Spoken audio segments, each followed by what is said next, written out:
Hello, everyone. Welcome to this week's Scaling Expertise, where we talk to experts who have scaled their expertise and also have some tips about how you can scale your expertise. I'm very excited for my guest this week, the Jill James. I love that.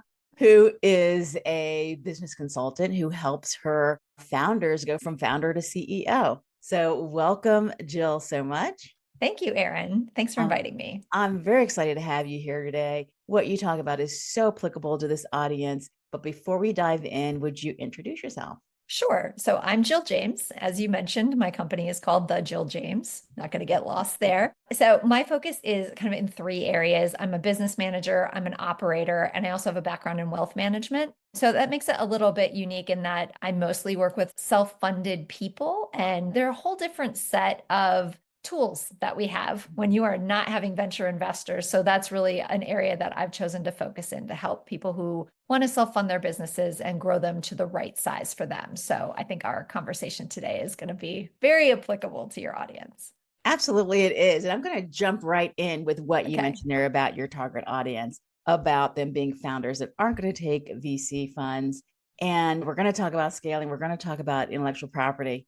But I'd like to just start with how the misperception generally that when we talk about scaling, we're talking about VC funding and we're talking about software, we're talking about these things that we read about in magazines, as opposed to the things that we do every day in our business. Have you found that kind of general misperception when you're talking to people? Yes. Mm-hmm. In my working background, I come from investment banking, wealth management, and venture-backed startups. Mm-hmm. And you can see I am not in that world, right? So it's what can we take from that world? But if we follow that playbook, and that is a lot of what you see in the press, that is a lot of what you see on social media, is the get big fast playbook, or the assumption that there is unlimited capital, or you've just been handed a chunk of money and you can go try some stuff out and figure out how it works before you have to sell anything to anybody. And that isn't the real world for 98% of businesses. Mm-hmm. So, as much as we hear about these venture capital businesses and it's sexy to say, oh, they got 1.2 million in funding, or they got, Mm-hmm. 50 million in funding, whatever it is. Sometimes that's just to figure out what are we going to sell. And Yes. that isn't the reality for 98% of us. And I think in particular, if you are a non-traditional founder, or you didn't go to a certain set of 10 or 12 schools where you met the people who are going to fund you, you're going to start your business with money that you earn by selling things. And then you're going to earn the right to borrow money from other people or from banks to accelerate the growth of your business. It is a very different playbook. And I think what I am seeing is more people are evolving to, I want to keep control of how this business grows. And I want to do it at a pace that's right for me and Mm-hmm. not what somebody else dictates. And so when you choose that path to be self-funded, we have to be very intentional, especially from about $250,000 to $500,000 up to about 5 million. We have to be extremely intentional in how we step through that time to help you grow without falling into some of the traps that are going to start to come into your world around Mm-hmm. seven figures, where lots of people start to say, oh, I can help you now. You made it to seven figures. You're in the big leagues. Mm-hmm. Let's get you on this different playbook. The foundation that it takes to build a self-funded business and to set a playbook for yourself is really what we work on with founders in my business. Thank you for that. Thank you. So, having set that framework, let's go back a little bit. You Okay. mentioned you came from the venture world. How Yes. did you make that transition to where you are today, working with this population of clients? Yes, that is a good question. So for a long time, I think I worked at 7 different venture-backed startups Mhm. over my career and been through lots of exits. And so I was always looking for, what is that big idea? What is the idea that would get me venture? And I Mhm. had a lot of other ideas that I didn't follow because they would not have qualified for venture. And they were probably all really legitimately good businesses where I would Mhm. have made a lot of money, but Mhm. I did not understand how that worked yet. I understood the get big fast model, right? That was business Mhm. school. That was all the businesses I worked in. That was the goal. So when it finally came down to it, I ended up leaving. I was the COO of a venture-backed tech startup, and I was 7 months pregnant. And there was a conversation about maternity leave, and it did not go well. And It was so about no leave, maybe? What's the it was about conversation? no leave. It was about no leave. So I waddled my little self out of there. I took a minute to get organized, and I had had a number of people. I had partnered with more founders who had come from a place of knowing how to sell, having a good idea about a community or a business that they could establish, but no operational expertise in how to set up and run a business. So I had self-funded founders who had seen me do that, and they had left the door open of, if you ever want to do this, fractionally, or maybe would take a side job where you're not all consumed with building somebody else's business, I would hire you. So I called a couple of those people and I said, this is the situation, and I'm going to be having a baby, but, until then, we can start something and then we can pick it up again. And they said, any help you could give me, I would just so appreciate having someone look over my shoulder, help me out with this, and whatever we can do. And I really appreciated that, because the first couple of years in my business, I've worked very flexibly, more like a fractional COO. I think this is part of the process of, especially an expertise business, is you're going to try out a bunch of stuff. I tried to work with different kinds of people. I worked on an hourly basis. I just kind of figured out, like, what is this? What are people asking me for? That was almost my investment in finding my product market fit. In the evolution of that, about 2 years in, I saw an opportunity with lots of women who needed flexibility, who were establishing businesses because of that, often around caregiving. And so I redesigned what I was doing to make it a little bit more package driven, knowing those women were probably not going to get venture, just given the numbers and the kinds of businesses they were establishing, and moved more in a direction around, how do I work with self-funded founders and what does that mean? And what's my unique expertise that I can bring to that area? Like, what have I learned? And the people around me, how can they help these people as well? So that was really the evolution. This was 10 years ago, right? My son is 9.5. It was almost this time 10 years ago that this conversation happened. 10 years later, I have a very defined, this is who we are, this is what we do, this is who we're for, and these are the reasons that we do it. All of that is very well developed at this point. But I went through a phase of experimentation initially, where I just got paid to show up and do my old job as, my business. And that's a perfectly legitimate way to start.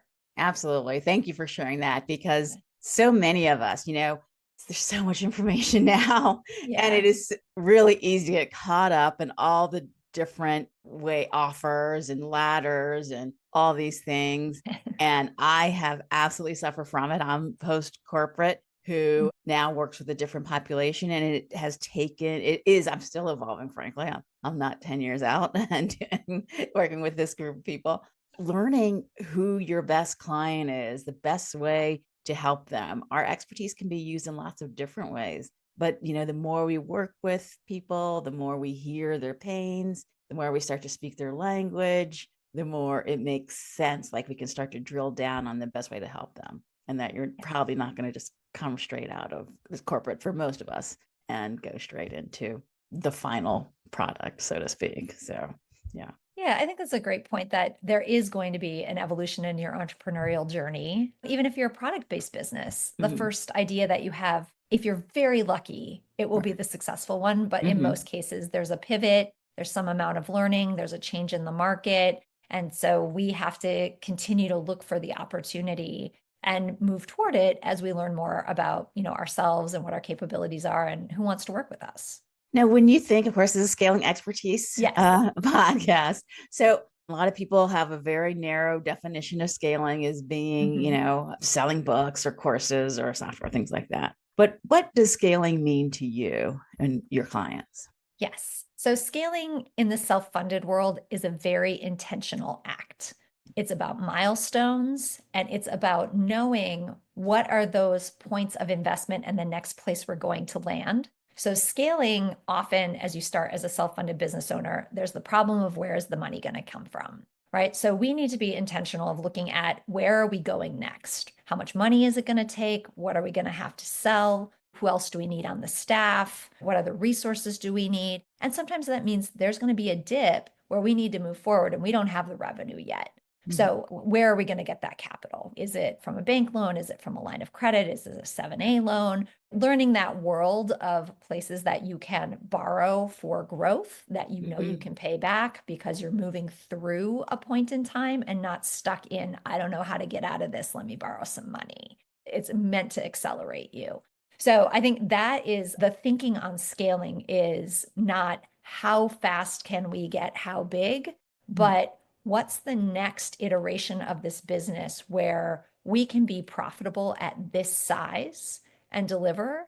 And how long is that going to take? How quickly are we going to move through this? Because what I see is when you don't know what that next point of profitability is going to be, you get stuck in a trough where you are having to make extra investments in operating expenses, in people that you can't pay for yet. And you meant to move through that in 3 to 6 months, and all of a sudden it becomes 2 years and the debt becomes unsustainable, right? And then you get really stuck. So you have to have a plan for what is the next milestone? What do we need to do to get there? What's going to be the uncomfortable stuff that we have to do in the meantime to get us through this phase? And then you can be there and say, I like this size of business and this is great for me. I love it here. Or you can be like, that wasn't so hard. I think I want to go for the next one. And then we need to look ahead and say, not just based on the revenue number that you want to be at, but what is the right size of your business at the next iteration where we hire the people, we have the profitability, you get paid what you want to get paid, you keep the culture that you want to keep. What's that next point? Okay, let's move toward that. How long is this next phase going to take? But I think it's the stepping stone approach of making sure we're just moving through an investment phase to a next point of sustainable profitability. That's the way that we scale a self-funded business. I think that even with the expert, certainly one who's relatively new in their business, and they're not even thinking in terms of profitability, they're thinking in terms of matching their old salary. And I will say, when I first started being self-employed, I was not thinking about profitability. It was literally like, how much do I need to make to pay my bills? It was not about, what is it really costing me to generate this much revenue? And so there is kind of a foundational misunderstanding or lack of understanding, I think, for some experts about just that, about profits as opposed to just revenue.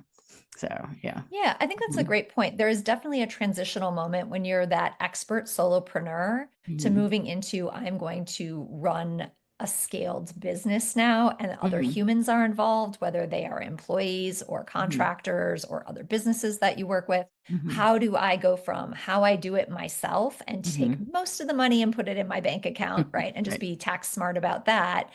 And how do I set things up so other people can replicate what I do at this level of quality that I want to sustain, because people still need to, still mostly me, right? And so how do I bring in the right people? And then how much is that going to cost? And I think that that is a point where you really have to think through what you charge and how many clients you need or how many sales you need and what that next investment is going to be, because bringing on people is a big leap. It is expensive. Yes. Right? They come with a lot of rules. I'm in California, right? Yes. You add one part-time employee, you better have a retirement plan. You better be thinking about all of your compliance, right? That is at one human being for more than 10 hours a week. We have to do that. So, there are other places where it's not that. You really do have all of these other layers of operating and administrative responsibility once you start to scale. And do you want your expertise to become, I want to get really good at operating a business, or I want to get really good at going and finding customers and telling them my story and aiming my business in that direction? And I think that's one of the challenges of people get really bogged down at that next phase of,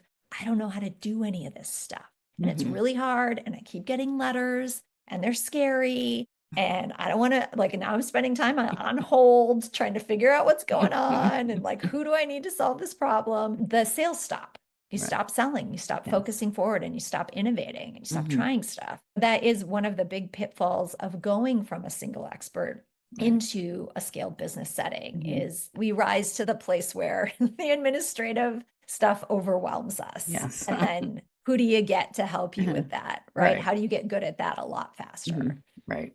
Yeah, I'm a huge proponent of division of labor. There's something I don't even want to get good at. For me to go from the the zone of genius, go from not even adequate to decent would be that gap is for some things is huge for me versus going from good to great, which is where I'm trying to spend my time. So you mentioned having a scalable, sustainable business. And from my perspective, you can't do that without developing some intellectual property, not necessarily software, books, or courses, but making sure we're capturing our expertise, putting it in a form that it can be replicated by other people. As founders, we are the most expensive resource in our business. So how do we have less expensive resources deliver some or all of that value to our clients?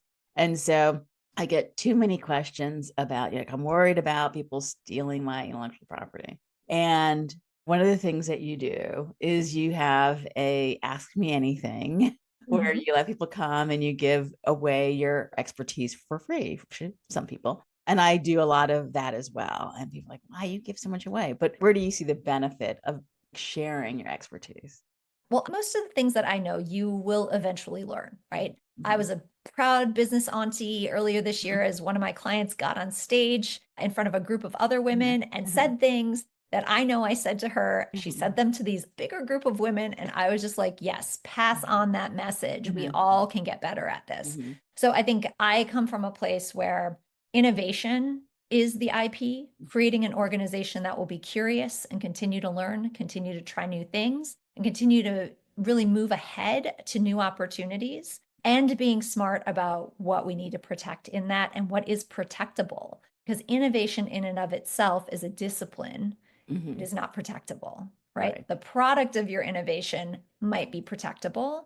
The question is like, is it relevant for a long time? If it takes several years to get a trademark or it takes a utility patent, right? Like, Mhm. is that a useful investment for you? Is that Mhm. something that's the product of your Mhm. innovation Mhm. that you need for a long time? And Mhm. so a lot of what we're doing in our intellectual property is really that special sauce of how do we make our business ours? What are the Mhm. operating procedures we Mhm. follow? How do we Mhm. think about who we bring onto our team? Other people can't replicate that. And I Mhm. think also that curiosity to move forward, Mhm. most organizations are not that. Mhm. So, that aspect of we will continue to evolve, right? Versus, often people with intellectual property think, I've got my thing now. I'm Mhm. going to milk it for the next 75 Mhm. years. And that might be true as you capture some of these things, put copyright on them. Mhm.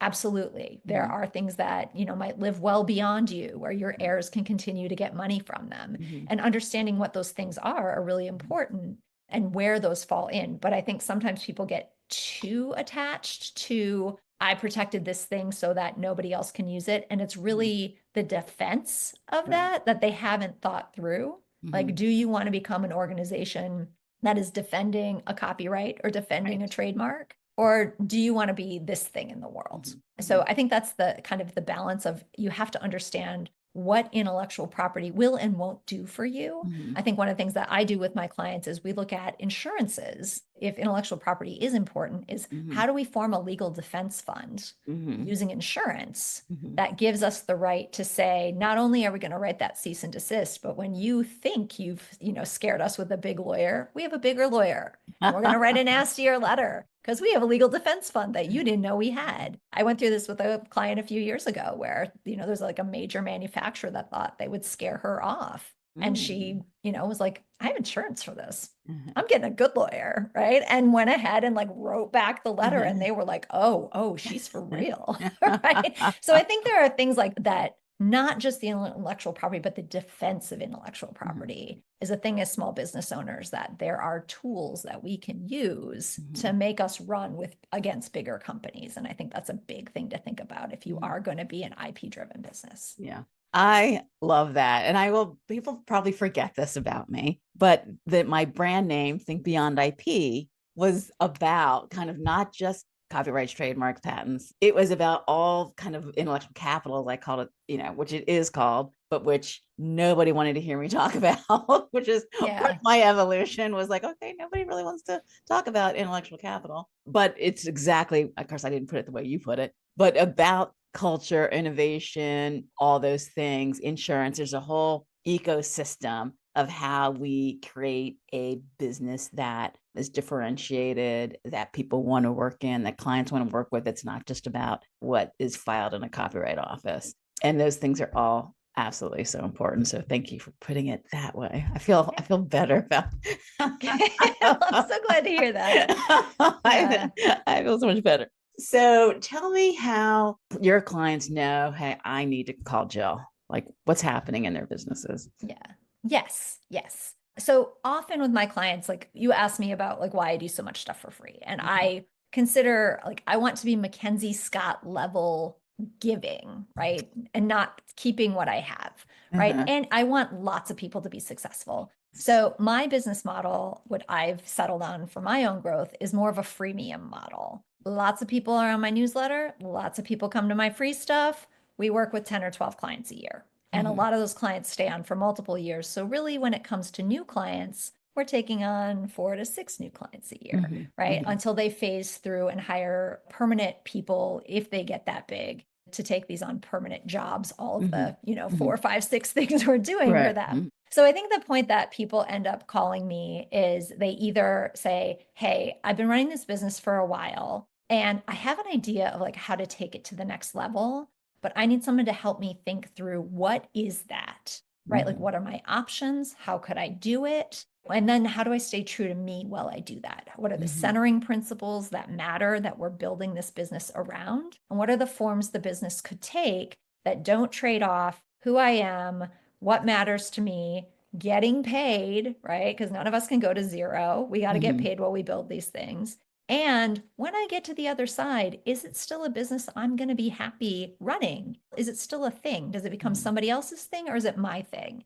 And Mhm. so I think when you're having thoughts like that's the moment to call me as a thought partner and a strategist of what could it be, right? Let's talk about what it could be.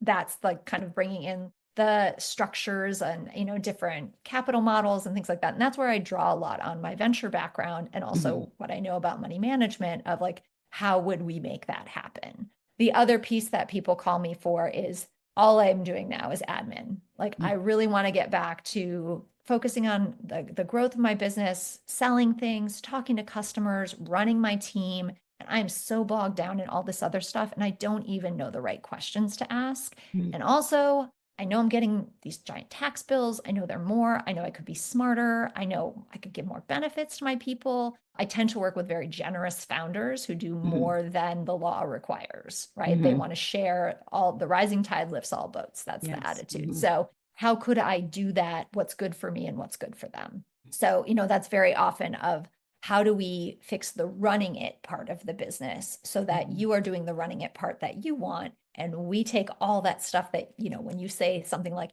hey, I'd like to implement this in the business. And I just see 11 to 15 things we're going to need to do that, right? Right. You don't have to go through the trial and error of what are those things. We make a checklist, we step through them, we prioritize them, and we might, in many cases, just do them for you.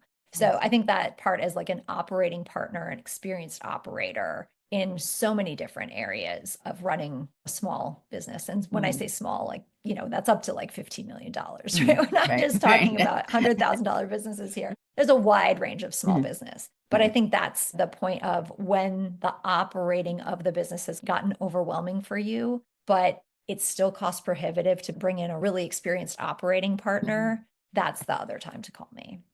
That's fantastic. So, speaking of how you work with your clients, is there anything new and exciting coming up in your business that you'd like to share? Yes, I'm really investing in my newsletter and my community around that. Something that's free. We have lots of resources. I don't want anyone to fail in starting a business because they didn't file a piece of paper or they didn't know they had a deadline or they Mhm. got behind on their taxes, right? All of those things that you just don't know when you first start a business. Mhm. So, the newsletter and the community around that are free. And it's, just something that I want as many people as possible to get to the place where they could become my clients, right? Like that's all. Mhm. So we're really, focused in on like what else can we do for that community of self-funded small business owners to help them get to that point. And I think on the other side of the business, I'm really leaning more into some of the wealth management aspects of, Mm. that's kind of a hidden aspect. I was a registered investment advisor for several years. And so like I've been through all the training on personal wealth.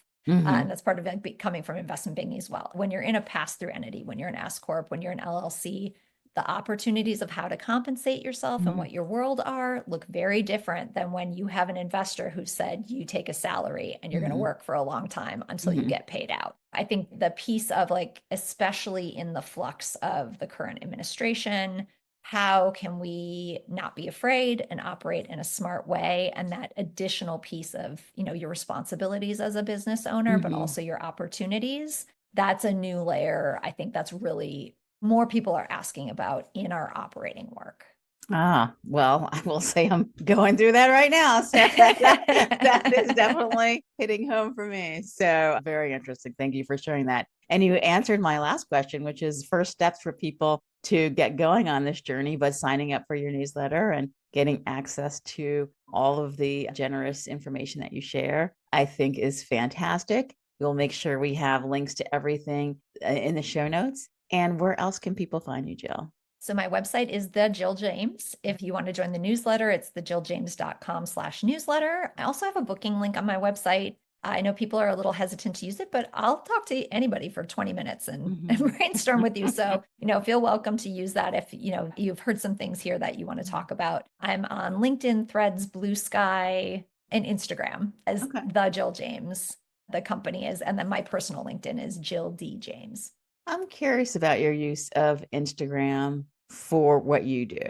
Do you find your clients there, or how do you use Instagram?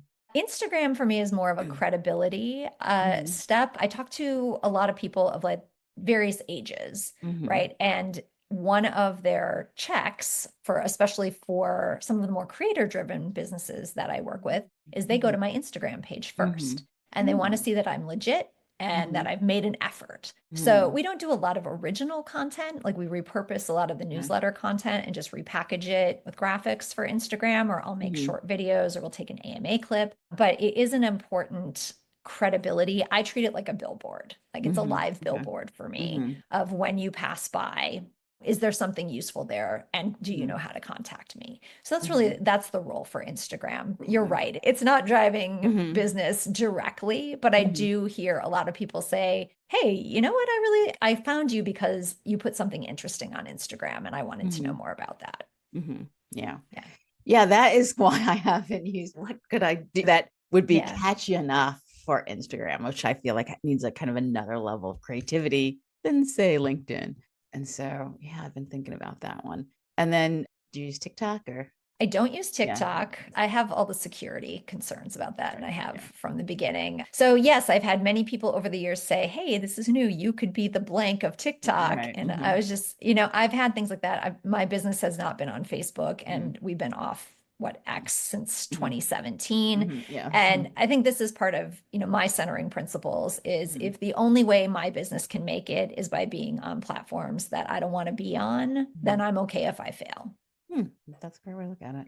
Well, this has been a wonderful conversation. Thank you so much, Jill, for generously sharing your wisdom with the audience. And to everyone, please make sure you get on Jill's email newsletter list, and because lots of information shared. And thank you again. Hopefully we'll do it again soon. Thank you, Erin. I would love that. Thanks for having me.